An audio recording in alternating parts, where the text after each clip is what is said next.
বন্ধুরা, রাজস্থান রয়্যালসের বিরুদ্ধে পাওয়া সেই লজ্জাজনক এবং একতরফা হারের পর চেন্নাই সুপার কিংসের শিবিরে এখন যেন গভীর হতাশার ছায়া নেমে এসেছে। গুয়াহাটির বর্ষাপাড়া স্টেডিয়ামে এমন এক করুণ পরাজয়ের পর যখন অধিনায়ক ঋতুরাজ গাইকোয়াড় মিডিয়ার সামনে এলেন, তখন তার মুখে স্পষ্ট ফুটে উঠছিল হারের যন্ত্রণা, দায়িত্বের চাপ এবং নিজের অধিনায়কত্ব নিয়ে গভীর হতাশা। ঋতুরাজ শুধু দলের ব্যাটিং ও বোলিংয়ের ব্যর্থতার কথাই বলেননি, বরং নিজের পারফরমেন্স নিয়েও এমন এক খোলামেলা স্বীকারোক্তি করেছেন যা শুনে অনেকেই অবাক হয়ে গেছেন। আর প্রেস কনফারেন্সের একেবারে শেষ মুহূর্তে মহেন্দ্র সিং ধোনিকে নিয়ে তিনি যে আবেগঘন মন্তব্য করেছেন তা শুনে কোটি কোটি ক্রিকেটপ্রেমীর চোখ ভিজে গেছে। শেষ পর্যন্ত এই হারের দায় তিনি কাদের ওপর দিলেন, আর ধোনির অনুপস্থিতি নিয়ে কী এমন কথা বললেন যা পুরো ক্রিকেট দুনিয়াকে ভাবিয়ে তুলেছে? আজকের এই বিশেষ এবং বিস্তারিত ভিডিওতে আমরা আপনাদের সামনে তুলে ধরব ঋতুরাজ গাইকোয়াড়ের সেই সম্পূর্ণ আবেগঘন বক্তব্যের প্রতিটি গুরুত্বপূর্ণ অংশ। তাই ভিডিওটি শেষ পর্যন্ত অবশ্যই দেখবেন। তবে তার আগে আপনিও যদি চেন্নাইয়ের এই হারে হতাশ হয়ে থাকেন, তাহলে ভিডিওটিতে একটি লাইক দিতেও ভুলবেন না। বন্ধুরা, গুয়াহাটির ঐতিহাসিক এবং গগনভেদী উচ্ছ্বাসে ভরা বর্ষাপাড়া ক্রিকেট স্টেডিয়ামের সেই রাতটি শেষ পর্যন্ত চেন্নাই সুপার কিংসের জন্য এক দুঃস্বপ্নে পরিণত হয়। রাজস্থান রয়্যালসের বিরুদ্ধে এমন একতরফা এবং অপ্রত্যাশিত পরাজয়ের পর মাঠের পরিবেশ মুহূর্তেই বদলে যায়। ম্যাচ শেষ হওয়ার কিছুক্ষণ পরেই যখন সিএসকের তরুণ অধিনায়ক ঋতুরাজ গাইকোয়াড় পোস্ট ম্যাচ প্রেস কনফারেন্সে হাজির হন, তখন আন্তর্জাতিক মিডিয়ার অসংখ্য ক্যামেরা, ফ্ল্যাশলাইট এবং সাংবাদিকদের প্রশ্নের মাঝে পুরো পরিবেশটাই ভারী ও উত্তেজনাপূর্ণ হয়ে ওঠে।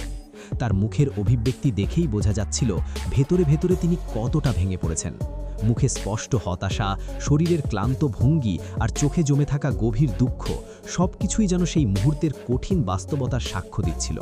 মনে হচ্ছিল যেন এই বড় পরাজয়ের ভারী বোঝা একাই বহন করছেন তরুণ অধিনায়ক ঋতুরাজ। কাঁপা হাতে যখন তিনি টেবিলের ওপর রাখা মাইক্রোফোনটি ধরলেন, তখন প্রথমেই একটি দীর্ঘ এবং গভীর নিঃশ্বাস নিলেন, যেন বুকের ভেতরে জমে থাকা হতাশা, রাগ আর কষ্টকে সামলে নেওয়ার চেষ্টা করছেন। কিছুক্ষণ নীরব থাকার পর ধীর কণ্ঠে তিনি নিজের বক্তব্য শুরু করেন। তার সেই কথাগুলো শুনে সিএসকের অসংখ্য সমর্থকের হৃদয় ভেঙে যায়। ঋতুরাজ অত্যন্ত আবেগঘন কণ্ঠে বলেন, সত্যি বলতে আজকের এই ম্যাচের পর একজন অধিনায়ক হিসাবে আমি ভেতর থেকে সম্পূর্ণ ভেঙে পড়েছি। আমাদের দলটি তরুণ এবং প্রতিভাবান খেলোয়াড়ে ভরপুর। এই দলে শক্তি, উদ্যম এবং প্রতিভার কোনো অভাব নেই। কিন্তু আজ আমরা মাঠে যেভাবে পরিকল্পনাহীন এবং দিশাহীন ক্রিকেট খেলেছি তা চেন্নাই সুপার কিংসের ঐতিহ্য ও মর্যাদার সঙ্গে মোটেই মানানসই নয়। আজ আমাদের দলের সম্মান বাজি ছিল, কিন্তু আমরা সেটিকে রক্ষা করতে পারিনি। তিনি আরও বলেন, বিশেষ করে আজ আমাদের ব্যাটিং ইউনিটই সবচেয়ে বড় হতাশা তৈরি করেছে। আইপিএলের মতো বড় টুর্নামেন্টে খেলতে হলে প্রত্যেক খেলোয়াড়কে নিজের দায়িত্ব বুঝতে হয়, কিন্তু আজ আমাদের ব্যাটসম্যানরা রাজস্থানের বোলারদের সামনে যেন সম্পূর্ণ অসহায় হয়ে পড়েছিল। একের পর এক উইকেট পড়তে থাকে এবং পুরো দল তাসের ঘরের মতো ভেঙে পড়ে। একজন অধিনায়ক হিসাবে সেই দৃশ্য দেখা আমার জন্য অত্যন্ত কষ্টদায়ক ছিল। নিজের পারফরমেন্স নিয়ে কথা বলতে গিয়ে ঋতুরাজ অত্যন্ত সৎভাবে নিজের ভুল স্বীকার করেন। তিনি বলেন, একজন অধিনায়ক হিসাবে আমার দায়িত্ব ছিল সামনে থেকে দলকে নেতৃত্ব দেওয়া এবং একটি বড় ইনিংস খেলে দলকে কঠিন পরিস্থিতি থেকে বের করে আনা। কিন্তু সত্যি বলতে যখন আমি ক্রিজে পৌঁছাই, তখন প্রচণ্ড মানসিক চাপ অনুভব করছিলাম। সেই চাপের কারণে আমি নিজের স্বাভাবিক খেলাটা খেলতে পারিনি। আমি অনেক ডট বল খেলেছি, যার ফলে দলের রান তোলার গতি থেমে যায়।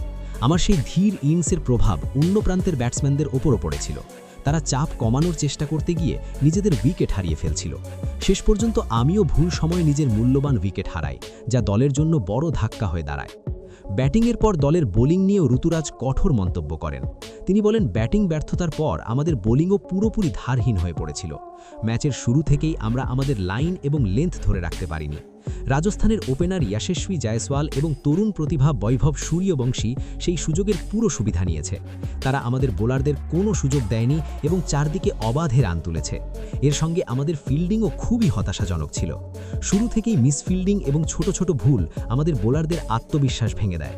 কিন্তু বন্ধুরা, প্রেস কনফারেন্সের শেষ মুহূর্তেই ঋতুরাজ এমন একটি কথা বলেন যা শুনে পুরো হলঘর কিছুক্ষণ নীরব হয়ে যায়।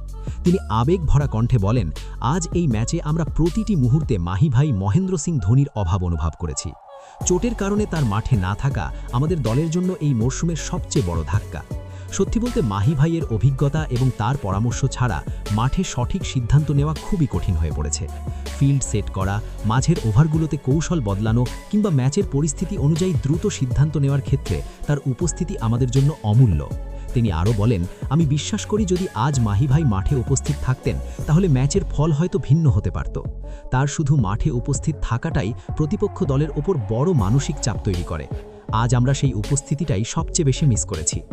ঋতুরাজের এই স্পষ্ট এবং আবেগঘন স্বীকারোক্তি শুধু ধোনির প্রতি তার গভীর শ্রদ্ধাকেই তুলে ধরে না, বরং এটাও পরিষ্কার করে দেয় যে চেন্নাই সুপার কিংসের এই তরুণ দলটির জন্য ধোনি এখনও সবচেয়ে বড় ভরসা। তার অভিজ্ঞতা এবং নেতৃত্ব ছাড়া দলটি যেন ভারসাম্য হারিয়ে ফেলছে। তাহলে বন্ধুরা, ঋতুরাজ গাইকোয়াড়ের এই বক্তব্যের সম্পর্কে আপনার কি মতামত? আপনিও কি মনে করেন যে ধোনির অনুপস্থিতিতে সিএসকে কিছুটা দুর্বল হয়ে পড়ছে? আপনার মতামত অবশ্যই নিচে কমেন্ট বক্সে জানাতে ভুলবেন না। আর হ্যাঁ, কমেন্ট বক্সে মিস ইউ মাহি লিখতেও ভুলবেন না। ধন্যবাদ সকলকে।